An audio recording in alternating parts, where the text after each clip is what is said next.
students, how are you? Hope all of are you fine. Okay, take a look at this list. What are you seeing? Yes, you guess it right. Rabies, malaria, AIDS, measles, rubella, COVID-19, all are these name of some deadly disease. To fight some of disease, there are many medicine or vaccine. But all of we know that till today there are no any medicine or vaccine to fight against COVID-19 or Corona, which created the world pandemic. Hope the medicine or vaccine will be discovered soon and peace will be returned. Louis Pasteur is one of the biologists who discovered the vaccines for rabies. Let's turn to lesson 5 of your textbook, and lesson 5 name is Louis Pasteur, and take look how he invented the vaccine for rabies. Let's read about Louis Pasteur. Aha, আমি এটা Louis Pasteur বিষয়ে পঢ়ো। Louis Pasteur found a cure for rabies, one of the deadliest disease of the 19th and 20th century. 19 আৰু 20 শতিকাৰ এবিধ মাৰাত্মক ৰোগ rabies অৰ্থাৎ জলাতংক ৰোগৰ নিৰাময়ৰ উপায় লুই পাষ্টাৰে বিচাৰি উলিয়াইছিল। জলাতংক ৰোগ হৈছে এনে এবিধ ৰোগ যিবিধ ৰোগত কোনো পগলা জীৱ-জন্তুৱে যদি মানুহ বা আন জীৱ-জন্তুক কামুৰে তেতিয়াহ'লে সেই মানুহজন বা জীৱ-জন্তুটো পগলা হয় আৰু মৃত্যুৰ মুখত পৰে। One day a boy called Louis Pasteur was playing with his friends in Abois, a small town in France. ফ্ৰান্সৰ এখন সৰু চহৰ এবয়ছত লুই পাষ্টাৰ নামৰ এটা ল'ৰাই তেওঁৰ লগৰীয়াসকলৰ লগত এদিন খেলি আছিল। Suddenly he saw a man running towards him. হঠাতে সি দেখিছিল যে এজন মানুহ তাৰ পিনে দৌৰি আহি আছিল। The man was very frightened. মানুহজন যথেষ্ট ভয় খাইছিল। What is the matter? Louis asked him. লুইয়ে তেতিয়া তেওঁক সুধিছিল যে ঘটনাটো কি? Someone has been bitten by a mad wolf from the mountain. তেতিয়া মানুহজনে কৈছিল যে পৰ্বতৰ পৰা অহা পগলা কুকুৰ নিচিনা বাঘ এটাই কোনোবা এজনক কামুৰিছে। Louis was scared because he understood that the mad wolf was suffering from rabies. লুইয়ে ভয় খাইছিল কিয়নো তেওঁ বুজি পাইছিল যে সেই পগলা কুকুৰ নিচিনা বাঘটো জলাতংক ৰোগত ভুগি আছিল। Rabies is a viral disease that causes inflammation of the brain in humans and other mammals. Rabies জলাতংক হৈছে এবিধ সংক্ৰামক ৰোগ যিবিধে মানুহৰ আৰু আন মামালছ স্তন্যপায়ী প্ৰাণী, মামালছ মানে স্তন্যপায়ী প্ৰাণী, মানুহ আৰু আন স্তন্যপায়ী প্ৰাণীৰ মগজুৰ উত্তেজনা বৃদ্ধি কৰে। ইনফ্লেমেশ্যন মানে উত্তেজনা। Animals with rabies go mad and die. জলাতংক হোৱা জীৱ-জন্তুবিলাক পগলা হয় আৰু মৃত্যুৰ মুখত পৰে। Human beings get the virus when they are bitten or scratched by animals with rabies.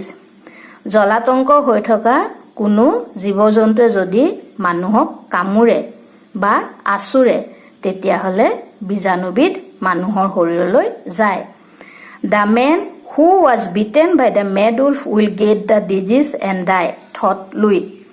লুইয়ে ভাবিছিল যে যিজন মানুহক পগলা কুকুৰ নিচিনা বাঘটোৱে কামুৰিছে তেওঁৰ গালৈ ৰোগবিধ যাব আৰু তেওঁৰ মৃত্যু হ'ব। The incident disturbed him. ঘটনাটোৱে তেওঁক আমনি দিছিল। Who knew that one day he would be the one to find a cure for the deadly disease. কোনে জানিছিল যে এদিনাখন তেওঁই এই মাৰাত্মক ৰোগবিধৰ নিৰাময়ৰ উপায় বিচাৰি উলিয়াব। Many years later, বহু বছৰৰ পিছত, while experimenting on rabbits, যেতিয়া শহাপহুৰ ওপৰত গৱেষণা কৰি আছিল, Pasteur find the deadly virus that cause rabies. পাষ্টাৰে জলাতংক ৰোগৰ মাৰাত্মক বীজাণুবিধ বিচাৰি পাইছিল। In his experiments, তেওঁৰ গৱেষণাত, he treated the ailing rabbits by injecting them with the same virus and succeed in curing them. তেওঁৰ গৱেষণাত তেওঁ এইলিং মানে ৰোগীয়া শহাপহুবিলাকক সেই একেটা বীজাণু দিয়ে বেজি দিছিল আৰু তেওঁ এইবিলাকক নিৰাময় কৰাত সফল হৈছিল। If only I had the chance to try it out on human beings, he thought. তেওঁ ভাবিছিলে যে মই এই গৱেষণাটো মানুহৰ ওপৰত কৰাৰ যদি সুযোগ পালোহেঁতেন।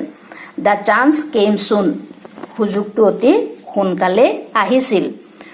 On July 6, 1885, a boy was returning from school when he was bitten by a mad dog. 1885 চনৰ 6 জুলাই তাৰিখে যেতিয়া এটা ল'ৰা বিদ্যালয়ৰ পৰা উভতি আহিছিল, তাক পগলা কুকুৰ এটাই কামুৰিছিল। His mother came to Pasteur crying. ল'ৰাটোৰ মাক কান্দি কান্দি পাষ্টাৰৰ ওচৰলৈ আহিছিল। Can you save my son, sir? তেওঁ সুধিছিল যে মহাশয়, আপুনি মোৰ ল'ৰাটোক ৰক্ষা কৰিব পাৰিবনে? Would you please save him? আপুনি অনুগ্ৰহ কৰি তাক ৰক্ষা কৰিবনে?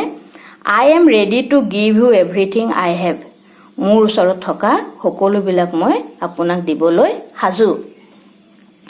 Don't worry, Louis said, consoling the boy's mother. Consoling মানে সান্তনা দিয়া।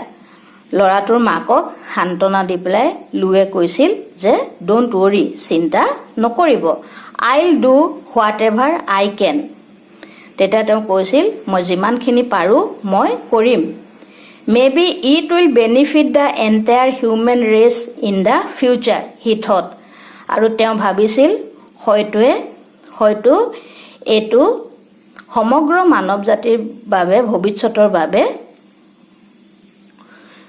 লাভজনক হ'ব। বেনিফিট লাভজনক, সমগ্ৰ মানৱ জাতিৰ বাবে ভৱিষ্যতৰ বাবে লাভজনক হ'ব।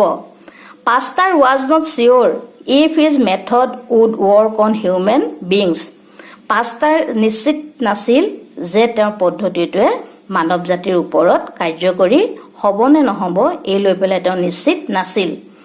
Yet he made up his mind to take the risk. তেওঁ এই সংশয়টো বা বিপদৰটো ল'বলৈ তেওঁৰ মনটোক সাজু কৰিছিল। He injected the boy with the virus. তেওঁ ল'ৰাটোক সেই বীজাণুবিধ লৈ পেলাই এটা বেজি দিছিল। And kept him under watch. আৰু তাক নিৰীক্ষণত ৰাখিছিল। To his pleasant surprise, তেওঁ সন্তুষ্টিজনকভাৱে আচৰিত কৰি পেলাই the boy responded to Pasteur treatment. ল'ৰাটোৱে পাষ্টাৰৰ চিকিৎসাৰ প্ৰতি সঁহাৰি জনাইছিল। This new method of treatment of rabies made Pasteur famous all over the world. জলাতংক ৰোগৰ চিকিৎসাৰ এই নতুন পদ্ধতিটোৱে পাষ্টাৰক সমগ্ৰ বিশ্বতে বিখ্যাত কৰি তুলিছিল। In 1888, the French government founded the Pasteur Institute in Paris. 1888 চনত ফ্ৰেন্স চৰকাৰে পেৰিছত পাষ্টাৰ ইনষ্টিটিউট নামৰ এটা সংস্থা প্ৰতিষ্ঠা কৰিছিল। This institute is dedicated to the study of biology, microorganism, disease and vaccines. এই প্ৰতিষ্ঠানটো বায়'লজি, জীৱবিজ্ঞান, মাইক্ৰ'অৰ্গেনিজিম, অণুজীৱ, বিভিন্ন ৰোগ আৰু চিটাৰ ওপৰত অধ্যয়ন কৰিবৰ বাবে সমৰ্পিত কৰা হৈছিল। Louis Pasteur died in 1895. Louis পাষ্টাৰৰ মৃত্যু হৈছিল 1895 চনত। Thank U.